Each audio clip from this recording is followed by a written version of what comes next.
চলমান ইউক্রেন যুদ্ধে সামরিক ড্রোন গুরুত্বপূর্ণ হাতিয়ার হয়ে উঠেছে। রাশিয়া তাদের সামরিক সক্ষমতা বাড়াতে নিজস্ব উৎপাদনের পাশাপাশি ইরান থেকেও ড্রোন সংগ্রহ করছে। অন্যদিকে ইউক্রেনকে ড্রোন সরবরাহ করছে পশ্চিমা মিত্ররা। এসব ড্রোন রুশ বাহিনীর বিরুদ্ধে ব্যবহার করছে ইউক্রেন। অনেক সময় আবার রাশিয়ার ভূখণ্ডেও হামলা চালাচ্ছে এই ড্রোনগুলো দিয়ে। যুদ্ধের এই অবস্থায় ড্রোনের কার্যকারিতা বুঝতে পারছে রাশিয়া, তাই সাম্প্রতিক সময়ে ড্রোন উৎপাদনে জোর দিয়েছে মস্কো। রাশিয়ার ড্রোন উৎপাদনে এতটাই জোর দিয়েছে যে আগামী নভেম্বরের মধ্যে প্রতি রাতে 2060 ড্রোন দিয়ে ইউক্রেনে হামলা চালানোর সক্ষমতা অর্জন করতে পারে। সম্প্রতি পশ্চিমা বিশ্লেষণে উঠে এসেছে এই চাঞ্চল্যকর তথ্য। স্যাটেলাইট চিত্র অনুযায়ী 2023 সাল থেকে রাশিয়ার 60 ড্রোন তৈরির কারখানার আয়তন দ্বিগুণ করা হয়েছে।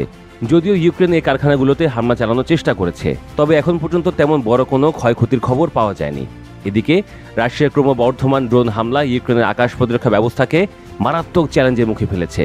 বিশেষত প্যাট্রিয়টের মতো দামি প্রতিরক্ষা ব্যবস্থার তুলনায় 60 ড্রোনের কম খরচ ইউক্রেনের জন্য এক কঠিন সমীকরণের সৃষ্টি করছে। জার্মান প্রতিরক্ষা মন্ত্রণালয়ের পরিকল্পনা ও কমান্ড স্টাফের commander major general Christian Freuding বলেন, রাশিয়া তাদের 60 ড্রোন উৎপাদনের ক্ষমতা আরও বাড়াতে চাইছে। তাদের লক্ষ্য হল যে কোনো মুহূর্তে একই সাথে 2000 ড্রোন মোতায়েন করা। ওয়াশিংটন ভিত্তিক think tank institute for the study of ওয়ারের একটি বিশ্লেষণে বলা হয়েছে, জুন ও জুলাই মাসে রাশিয়ার 60 ড্রোনের ব্যবহার প্রতি মাসে 31% বৃদ্ধি পেয়েছে। এই প্রবণতা চলতে থাকলে 2025 সালের নভেম্বরের মধ্যে রাশিয়া প্রতি রাতে 2000 ড্রোন হামলা করতে সক্ষম হবে।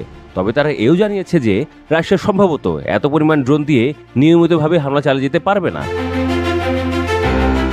শাহেদ সিরিজের ড্রোনগুলো মূলত ইরানের তৈরি, তবে রাশিয়া 2023 সালের শুরু থেকে শাহেদের আদলে নিজস্ব সংস্করণের ড্রোন তৈরি করছে। পশ্চিমা সরকার ও বিশ্লেষকরা বলছেন, এই উৎপাদনের জন্য প্রয়োজনীয় কিছু গুরুত্বপূর্ণ যন্ত্রাংশ চীন থেকে আসে।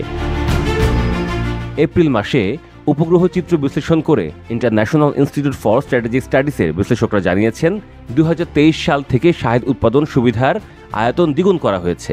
ইউক্রেন রাশিয়ার ড্রোন কারখানা ইয়েলাবুগায় হামলা চালানোর চেষ্টা করলেও কারখানাগুলোর উল্লেখযোগ্য ক্ষয়ক্ষতি খবর পাওয়া যায়নি। গত ফেব্রুয়ারিতে ইউক্রেনের সামরিক গোয়েন্দা সংস্থা জানায়, ইজেভস্ক শহরেও রাশিয়া ড্রোন তৈরি কারখানা গড়ে তুলেছে বলে ধারণা করা হচ্ছে।